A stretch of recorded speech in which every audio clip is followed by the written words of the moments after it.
student, this is the chapter 6, Empowerment of Women and Other Weaker Section. This chapter from class 9. Students, हम अगर women की condition के बारे में, India में विमेन की कंडीशन क्या है इसको इससे देखें तो अभी भी उन्होंने जो भी उन्होंने स्ट्रगल किया, हिस्ट्री को राइट करो या फिर अभी आप स्टडी करो, आप विमेन की जो लाइफ एक स्ट्रगल रही है, हमेशा से एक स्ट्रगल रही है और उन्हें जो प्रॉब्लम से फेस करने पड़े, सेवरल प्रॉब्लम से फेस करने पड़े उनको अपनी पोजीशन पाने के लिए, एक इक्वलिटी पाने के लिए सोसाइटी में, तो उसका जो प्रॉब्लम का रूट रहा है वो क्या रहा है? मेंटलिटी ऑफ मेन उनका हमेशा से प्रॉब्लम रहा है। हमारी जो सोसाइटी है वो मेल डोमिनेंट सोसाइटी कहलाती है, इंडिया की जो सोसाइटी है। अब ऐसा क्यों? क्योंकि मेन यहाँ पे मेल सेंटर मेंटेलिटी अक्वायर करती है। ऐसा नहीं कि हम सभी मेल्स के बारे में बोल रहे हैं, कुछ ग्रुप ऑफ सोसाइटीज़ थी जिस वजह से अब धीरे धीरे उसमें चेंजेस आना स्टार्ट हो गया है, बट उसके लिए विमेन को काफ़ी स्ट्रगल करना पड़ा है और उसके बाद ही गवर्नमेंट ने कुछ लॉ, तो जो फीमेल हैं इंडिया की, जो विमेन हैं, उन्हें इस तरह की प्रॉब्लम जैसे डॉरी सिस्टम हो गया, डोमेस्टिक वायलेंस हो गया, इस तरह के प्रॉब्लम्स फेस ना करना पड़े, एम्प्लॉयमेंट सेक्टर में हो गए, इस तरह के प्रॉब्लम्स ना फेस करने पड़े, इसलिए कुछ लॉ इनैक्ट किए हैं। साथ ही साथ वीकर सेक्शन को भी जो उनका भी जो एक्सप्लॉयटेशन होता है वो ना हो, इस वजह से कुछ लॉ इनैक्ट किए हैं। उसी के बारे में डिटेल स्टडी हम इस चैप्टर में करेंगे। अब हम वुमेन स्ट्रगल की बात करें, वुमेन की कंट्रीब्यूशन की बात करें कि कितना कंट्रीब्यूशन रहा है यार हमारे इंडिया के हर मूवमेंट में, हर स्ट्रगल में वुमेन्स का, तो सबसे बेस्ट हम देख सकते हैं हिस्ट्री में अगर पीछे चले तो फ्रीडम स्ट्रगल, जो इंडिपेंडेंस के लिए स्ट्रगल हुआ था इंडिया में, फ्रीडम स्ट्रगल, उसमें मोस्ट ऑफ द वुमेन ने पार्टिसिपेट किया था, उनका इम्पॉर्टेंट कंट्रीब्यूशन रहा है, लाइक कस्तूरबा गांधी, सरोजनी नायडू, इंदिरा गांधी, इस तरह के बेगम हजरत महल, झांसी की रानी, इन सभी वुमेन्स का हम एग्जाम्पल ले सकते हैं कि कितना बड़ा कंट्रीब्यूशन रहा है उनका फ्रीडम स्ट्रगल में, इस फ्रीडम को पाने में, इंडिपेंडेंस को पाने में। साथ ही साथ ये तो प्री इंडिपेंडेंस की बात होगी। पोस्ट इंडिपेंडेंस मतलब इंडिपेंडेंस मिलने के बाद भी जो भी मूवमेंट हुए हैं, जिस भी फील्ड में, हर फील्ड में वुमेन का कंट्रीब्यूशन इम्पोर्टेंट रोल रहा है, उन्होंने इम्पोर्टेंट रोल प्ले किया है। तो लेट्स स्टार्ट स्टूडेंट। डिटेल में तो हमें यहाँ उनके थोड़े बहुत मूवमेंट्स देखने हैं कि किस किस मूवमेंट में विमेंस का क्या पार्ट रहा है, किस तरह से उनका कंट्रीब्यूशन रहा है, और साथ ही विमेन और अदर वीकर सेक्शन के लिए गवर्नमेंट ने क्या लॉ इनेक्ट किए हैं, इसके भी बारे में हम स्टडी करेंगे, यहाँ पे डिटेल स्टडी करेंगे। अब सबसे पहले स्टार्ट होता है भूदान मूवमेंट कि विनोबा भावे, इन्होंने क्या की थी? भूदान मूवमेंट स्टार्ट की थी। अब इसमें उन्होंने भूदान, इनकी सबसे पहले स्टार्टिंग आपके बुक के हिसाब से दी है कि विनोबा भावे इन्होंने भूदान मूवमेंट जो स्टार्ट की थी उसमें विमेन पावर का मोस्ट ऑफ द यूज़ किया था, विमेन पावर को शो किया था कि विमेन पावर कितना स्ट्रॉन्ग है, जिससे उन्होंने इस मूवमेंट में सक्सेस भी हासिल कर ली थी। अब आप सोचोगे what is the Bhoodan movement? Bhoodan movement है क्या, ये किस तरह का मूवमेंट है? तो भूदान मूवमेंट ये है कि जैसे पहले फेडरल सिस्टम थी, जो ज़मीन है वो किसी के ओनरशिप में रहती, जैसे ज़मींदार हो गए, थोड़े सोसाइटी के जो रिच पर्सन हो गए, उनके हाथों में ज़मीन रहती थी, उनके पास ज़मीन रहती थी, और जो वीकर सेक्शन हो गए, जो वर्कर सेक्शन हो गए, जो पीजेंट हो गए, उनके पास अपना भरण पोषण करने के लिए भी उनके पास ज़मीन नहीं होती थी। इस वजह से वो किसके यहाँ, उन लैंड ओनर्स के पास जाते थे, उनके लैंड ओनर्स के फार्म में जाके काम करते थे, उनकी ज़मीन में जाके वो काम करते थे, और वहाँ से जो भी क्रॉप बिल्ड मिलता था उसमें से उन्हें जो भी हिस्सा मिलता था वो हिस्सा वो लेकर आते थे। उससे उनका जो घर चलता था, उनका भरण पोषण होता था, उससे उनका उनकी पूरी इकोनॉमी बेस्ड थी उस पर।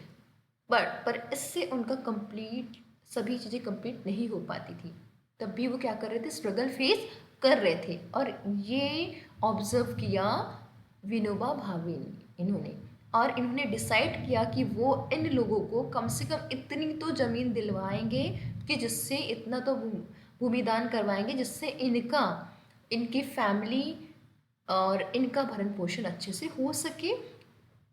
और इसलिए उन्होंने ये मूवमेंट स्टार्ट की, और उन्होंने सबसे पहले इसमें वो जो ज़मीन है वो डोनेट करने के लिए, ज़मींदार हैं जो साहूकार लोग हैं उनके पास उन्होंने ये अपनी अपील की कि वो क्या करें, कम से कम क्या करें, ज़मीन डोनेट करें मुझे। और जो भी, और इसका अच्छा इफेक्ट भी पड़ा, उन्हें काफ़ी ज़मीन मिली, और जितनी भी डोनेटेड ज़मीन थी उन्होंने सारे के सारे पेजेंट्स को डोनेट कर दी, जिससे कि हर पेजेंट को, हर वर्कर को इस तरह से डोनेट की कि जिससे उनको, वो उनकी अपनी खुद की ज़मीन है और उसमें खुद के क्रॉप बिल्ड्स उगाए और अपने घर का पालन पोषण कर सके। This is the Bhoodan movement. और इस जो विनोबा भावे थे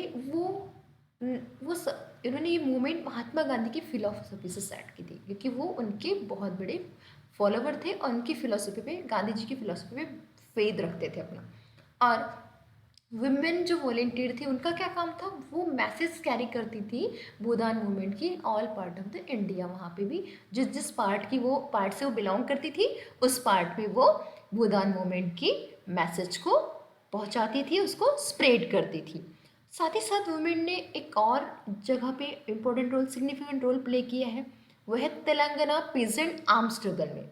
अब ये स्ट्रगल क्या है, अभी हम जो भी हिस्ट्री स्टडी कर रहे हैं 9th क्लास में, पूरी पोस्ट इंडिपेंडेंट में, हमें जब इंडिपेंडेंट मिल चुका था तब का पढ़ रहे हैं, तो पोस्ट इंडिपेंडेंट के बाद भी इंडिपेंडेंस मिल गया था, पर फिर भी कुछ राज्य, जैसे तेलंगाना हो गया, निज़ाम के अंडर में था, निज़ाम शाही अंडर में था, फेडरल सिस्टम चलती था, फेडरल सिस्टम चलती थी। फेडरल सिस्टम मीन्स होता है कि जैसे ज़मींदार है, पूरी जो ज़मीन है वो सिर्फ राजा के नाम होती है, राजा उसका मालिक होता है, कुछ लैंड ओनर्स ही उसके मालिक होते हैं, और उसके नीचे सबको उस पर काम करना होता है। तो एक तो मैंने, तो इस वजह से ये सिस्टम निज़ाम शाही, ये इसकी वजह से पीसेंट क्या होते थे, एक्सप्लॉइट होते थे।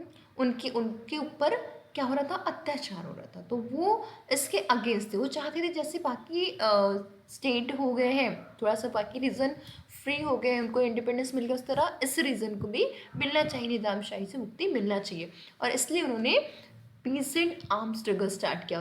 इस स्ट्रगल में विमेंस का सिग्निफिकेंट रोल रहा है, उन्होंने सिग्निफिकेंट रोल प्ले किया है, और एट द रिजल्ट वो इस मूवमेंट पे भी क्या रहे, सक्सेसफुल रहे हैं। वो जो वहाँ के जो बाउंडेड लेबर थे, उस साथ ही साथ जो वुमेन्स थी, उन सबको फ्रीडम मिल गया उस टोर्मेंट से। टोर्मेंट्स मीन होता है पीड़ा, अत्याचार से उन्हें क्या मिल गया, फ्रीडम मिल गया, वो वहाँ से इंडिपेंडेंट हो गई।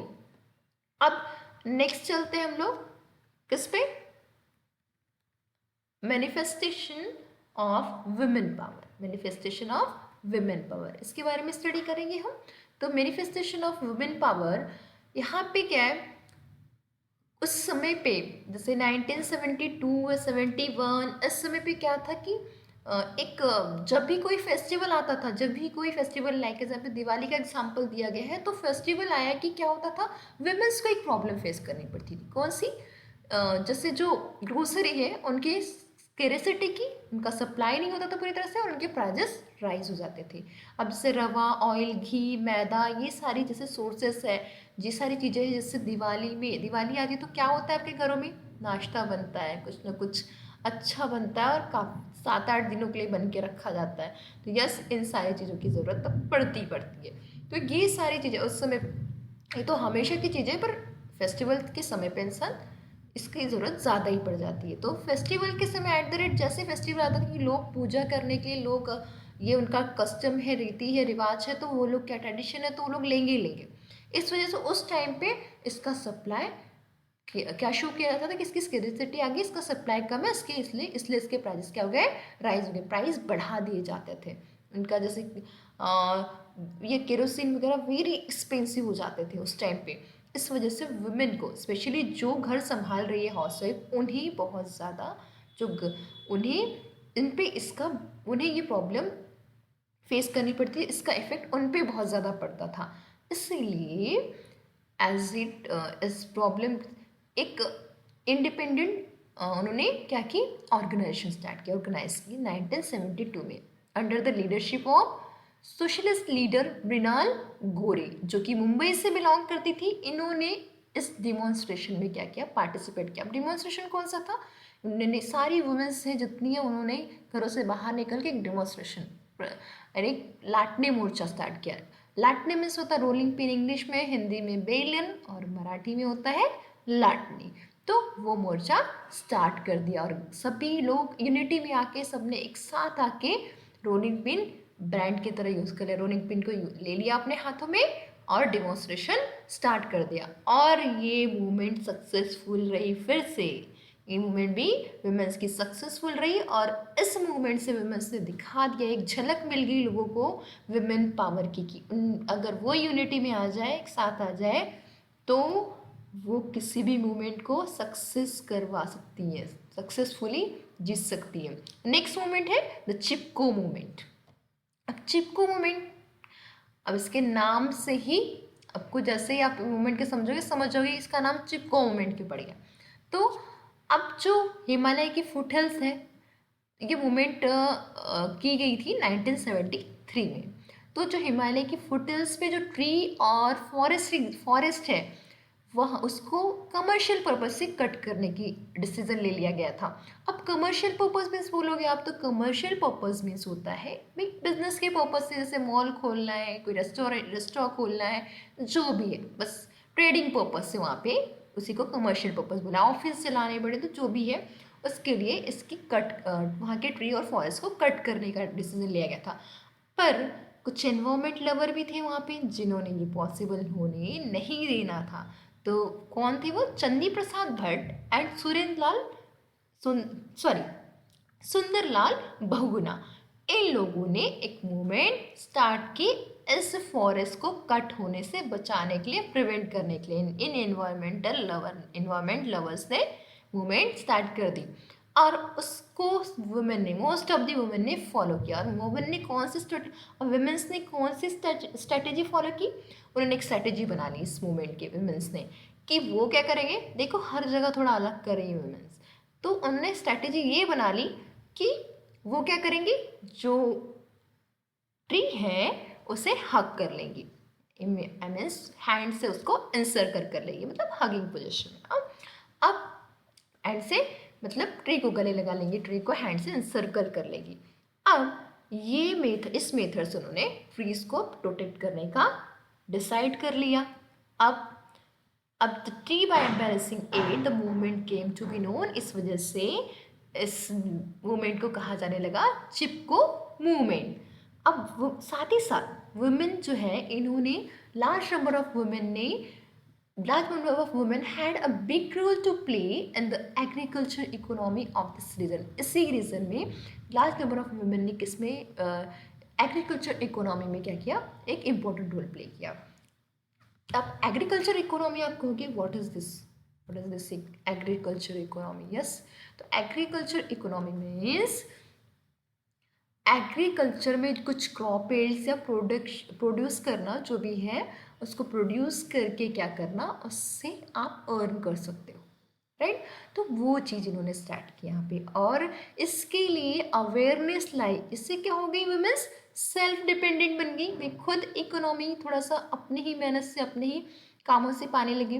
और इसके लिए अवेयरनेस लाने वाली थी एक्टिविस्ट जी गौरा देवी। इन्होंने इन वुमेन्स को अवेयर किया था, किसके हेल्प से, सुदेशा देवी और बचनी देवी के हेल्प से इन्होंने ये बिल्कुल सक्सेसफुल रही वुमेन्स को अवेयर करने में इस बार एग्रीकल्चर इकोनॉमी के लिए। नेक्स्ट चलते हैं एंटी लिक्वर मूवमेंट। इससे आप ज़्यादा अननोन नहीं हो, इसलिए अननोन नहीं हो, आपको पता है कि एंटी लिक्वर मूवमेंट मतलब क्या होगा। यस, और ये मूवमेंट फर्स्ट टाइम 1992 में आंध्र प्रदेश में किया गया, स्टार्ट की गई against the drinking of alcohol, कि अल्कोहल की जो शॉप है वो बंद करवाई जाए, उससे ना शुरू, क्योंकि इसका इफेक्ट गलत हो रहा था। एज अ रिजल्ट, जैसे गवर्नमेंट पॉलिसी के हिसाब से अरेक शॉप मतलब लोकल अरेक पॉलिसी, अरेक शॉप में अरेक मीन्स लोकली प्रोड्यूस, अल्कोहल को लोकली प्रोड्यूस करने पे परमिशन मिल चुकी थी, इसलिए डीलर्स क्या कर रहे थे, एवरी टाउन एवरी विलेज में क्या कर रहे थे, शॉप इस्टेब्लिश कर रहे थे इसकी। और इसका बैड इफेक्ट क्या पड़ रहा था, जो लेबर क्लास लोग हैं या फिर पुअर लोग हैं या फिर जो भी दिन भर काम करके आए हैं, लेबर क्लास ही क्यों, बड़े लोग भी, तो ये सब भी क्या, पर इसका इफेक्ट लेबर क्लास लोग पे ज़्यादा पड़ता है। लेबर क्लास जो लोग होते हैं, इनकम जितनी होती है ज़्यादातर, अगर उनको एडिक्शन लग गया तो आधा तो उनका यही चला जाता है, फैमिली को उसका प्रॉब्लम फेस करना पड़ता है और हेल्थ पे अफेक्ट पड़ रहा वो अलग। तो वो लोग क्या होते थे, एडिक्टेड हो जाते, भाई शॉप दिख रही है चलते, अब वर्क करते हुए आ रहे हो तो एडिक्शन उनको हो जाता था अल्कोहल का। और उसका बैड इफेक्ट किस तरह पड़ता था, ये ऐसा होता था कि वे जब कोई भाई हेड है, जो हाउस होल्ड का हेड है, उसे एडिक्शन लग गया और उसने अल्कोहल लेनी ज़्यादा शुरू कर दी, तो पहला तो ये होता था कि फैमिली पे उसका ध्यान कम, आधी इनकम समझो उसी में चली जा रही है। दूसरा ये हेल्थ प्रॉब्लम क्रिएट हुई, सीरियस हो गया, डेथ हो गई उसकी, तो उससे क्या होता था, ड्यू टू अल्कोहलिज्म से उसकी डेथ हो गई, तो उसके वजह से पूरी की पूरी फैमिली सौरे में आ जाती थी, पोवर्टी में, मतलब गरीबी और दुखी, क्योंकि और उसका मेन इफेक्ट पड़ता था क्योंकि उसके बाद अगर उस घर में कोई हेड था तो वो फीमेल, और फीमेल को सारी कंडीशन फेस करनी पड़ती थी, सारे क्राइसिस, इकोनॉमिक क्राइसिस हो, कोई भी क्राइसिस हो, बच्चों को संभालना, इस सारे क्राइसिस को फेस करने पड़ते थे। इसीलिए this movement got to support of anti arrack movement.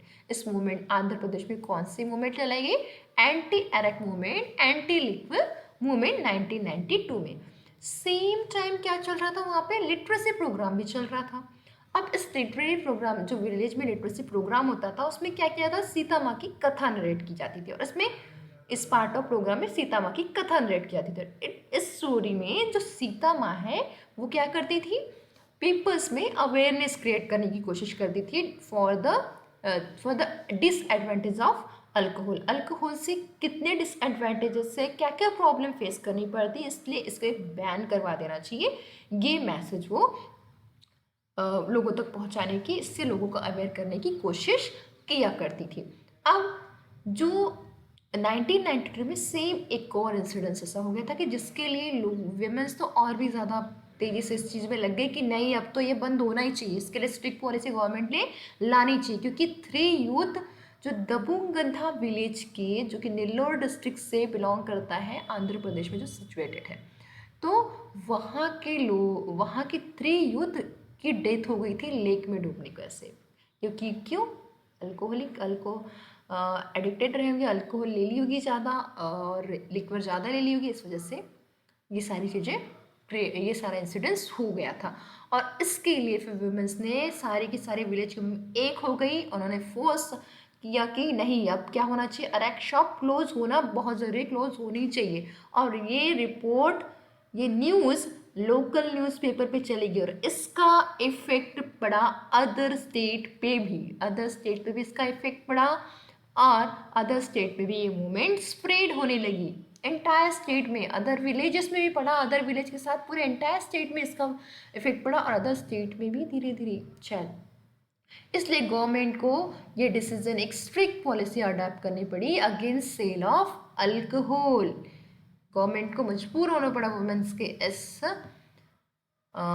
Movement की वजह से, और ये चीज़ हुई, गवर्नमेंट ने भी हेल्प की, गवर्नमेंट ने भी ये स्ट्रिक्ट पॉलिसी से अल्कोहल को सेल करने की अडॉप्ट कर ली। 2 चीज़ सिंगली, मूवमेंट हुआ और फिर एक पॉलिसी भी हो गई।